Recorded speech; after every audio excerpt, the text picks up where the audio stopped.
Conta-se que há muito tempo na Pérsia existia um sultão, e este sultão era benevolente.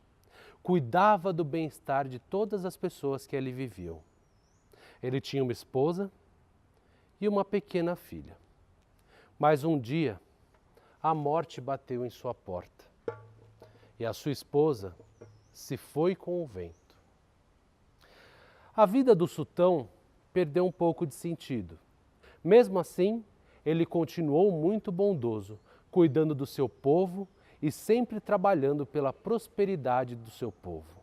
Lá na Pérsia, os tapetes são os mais belos, as fortunas são as mais ricas, as felicidades são as mais felizes. E o tratamento de sua pequena sultana, sua filha, era de um pai muito amoroso.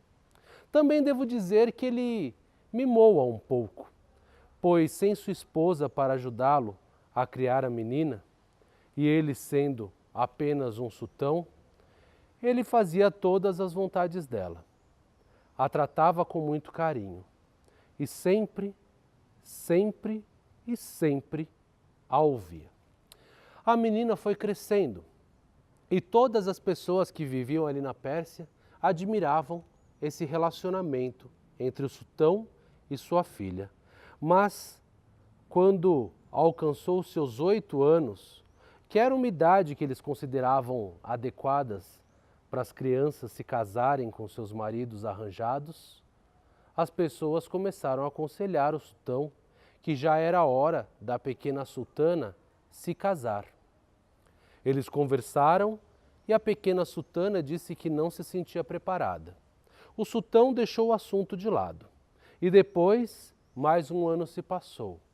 E outro, até que ela alcançou 11 anos de idade. O sultão então se sentou e conversou e explicou sobre a cultura e sobre as exigências que todas as pessoas que estavam ali faziam, porque já era hora dela se casar. A sultana continuava despreparada e mais alguns anos se passaram. As pessoas olhavam aquele relacionamento, mas não com admiração, mas como uma aprovação, porque aquela pequena garota mandava no grande rei da Pérsia. Então, aos 15 anos de idade, o sultão deu seu ultimato e disse: "Você deve se casar." A sultana continuou com seu discurso de que não acreditava em casamento arranjado e que o amor tinha que se revelar. O sultão disse que ela podia se casar com quem ela quisesse, desde que se casasse naquele ano. Então ela olhou bem firme para o seu pai e disse: "Tudo bem, me casarei, mas me casarei com um homem sábio, um homem que saberá vir até o palácio e responderá uma única pergunta que eu farei." "Justo", o sultão disse. "Justo", a sultana disse. Então ele mandou anunciar que a sultana estava disponível para ser cortejada entre os grandes príncipes do Oriente. E os grandes príncipes do Oriente vieram. 1, 2, 3, 30, 300 príncipes.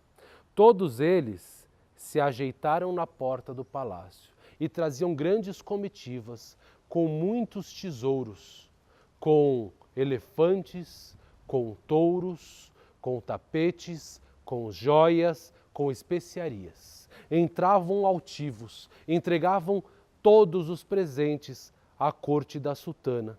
Entravam na sala do palácio e saíam cabisbaixos, porque não sabiam responder à pergunta. E todos os 300 príncipes do Oriente se foram. A sultana continuou lá, com um leve sorriso no rosto. O sultão, então, mandou anunciar que a sultana estava disponível para se casar com os homens mais nobres. E os homens mais nobres vieram. E todos eles pegaram todas as suas fortunas e trouxeram. E deram de presente à corte da sultana. Entravam altivos na sala do trono e saíam cabisbaixo, todos os 3.000 homens que se dirigiram à pergunta da sultana. O sultão começava a entender a estratégia, porque aquilo não era normal. A sultana tinha encontrado uma maneira de fazer uma pergunta sem resposta, e assim não precisaria se casar.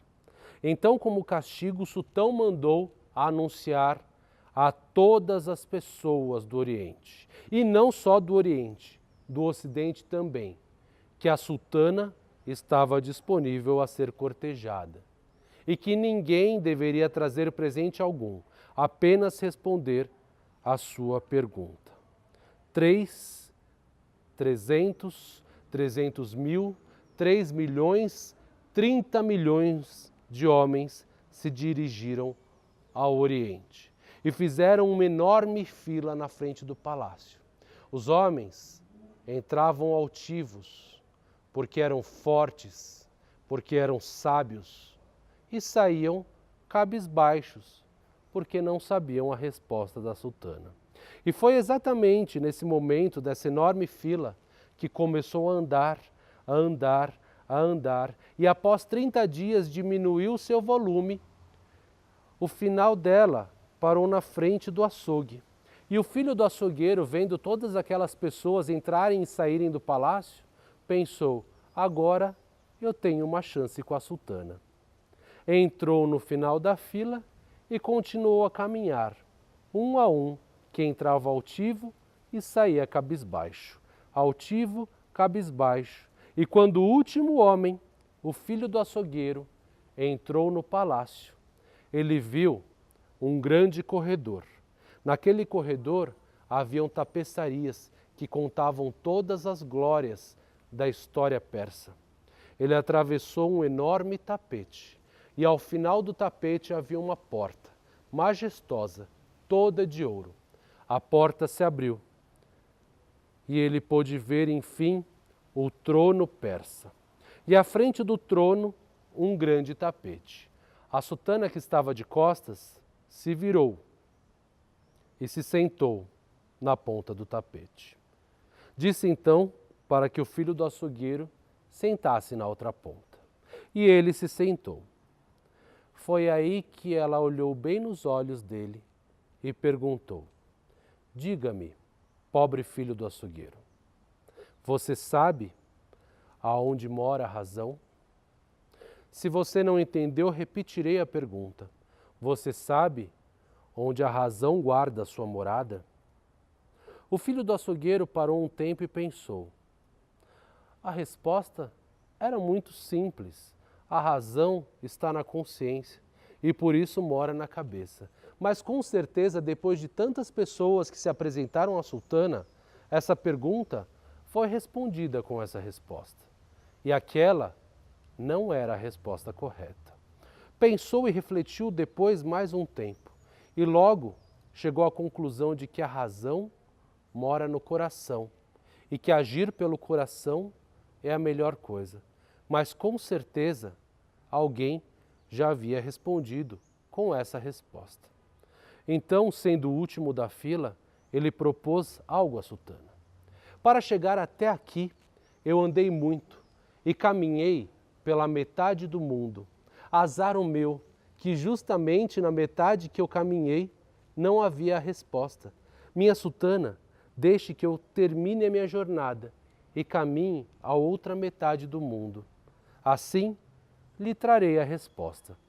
A sultana acenou com a cabeça que sim e disse: filho do açougueiro, você tem 1 ano para trazer essa resposta.